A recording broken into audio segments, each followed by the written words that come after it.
సింగరేణి కార్మిక లోకానికి శిరస్సు వంచి నమస్కరిస్తా ఉన్నా.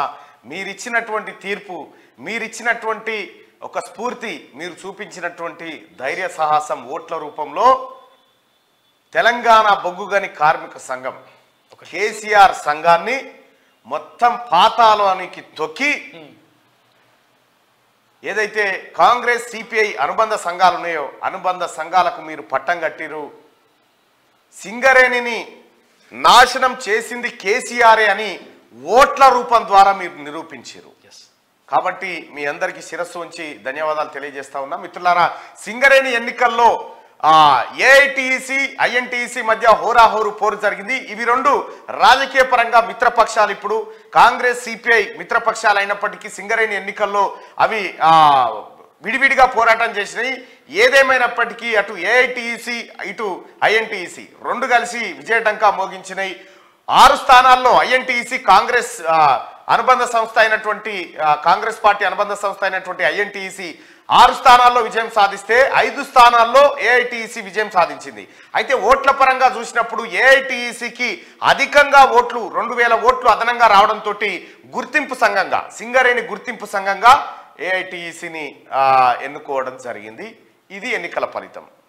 ఇక గెలిచినటువంటి నాయకత్వానికి అందరికీ, గెలిచినటువంటి ఏఐటీసీ అలాగే ఐఎన్టీసీ నాయకత్వానికి అందరికీ శుభాకాంక్షలు తెలియజేస్తూ మార్నింగ్ న్యూస్ ద్వారా మీరు కార్మికుల పక్షపాతిగా ఉండి సింగరేణి సంక్షేమం కోసం సింగరేణి కార్మికుల కష్ట సుఖాల్లో పాలు పంచుకొని వాళ్ళ క్షేమాన్ని కాంక్షించాలని మనసారా కోరుకుంటా ఉన్నాం. సింగరేణి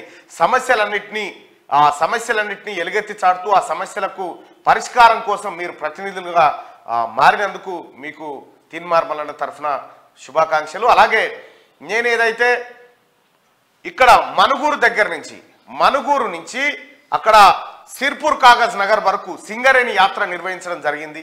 సింగరేణి యాత్ర నిర్వహిస్తే ఇప్పటిదాకా మీరు ఫోటోలు చూసారు కదా, అవన్నీ సింగరేణి యాత్ర నిర్వహించి కేసీఆర్ ఎలా మోసం చేసిండు సింగరేణి వల్ల కార్మికులకు ఎంత నష్టం జరుగుతూ ఉంది, అందులో కల్వకుంట్ల కవిత గారి పాత్ర ఏంది, కేసీఆర్ పాత్ర ఏంది, కేటీ రామారావు పాత్ర ఏంది, అక్కడ ఉండేటువంటి రాయల్టీ నిధులను సిద్దిపేటకు ఎత్తెత్తుకపోయారు, ఇవన్నీ కార్మికులకు వివరించడం జరిగింది.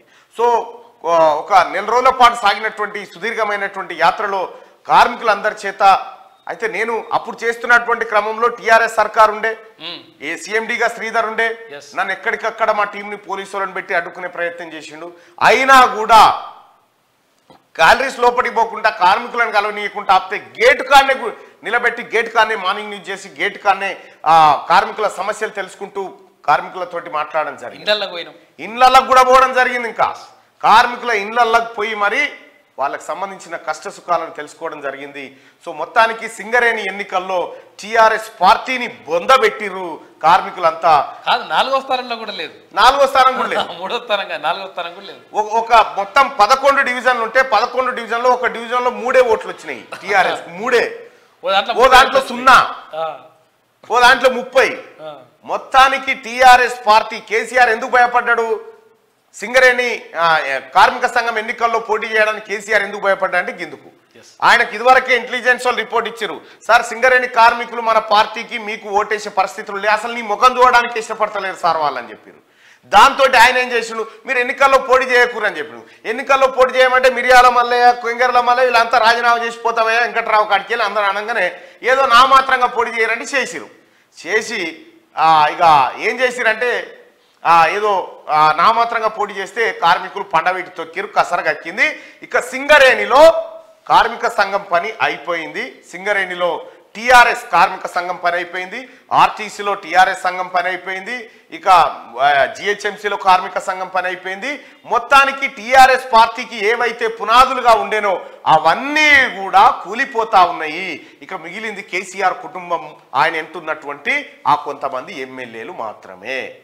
కేసీఆర్ పార్టీకి అనుబంధంగా ఉన్న ప్రతి రంగం కూలిపోయింది, ప్రతి రంగం.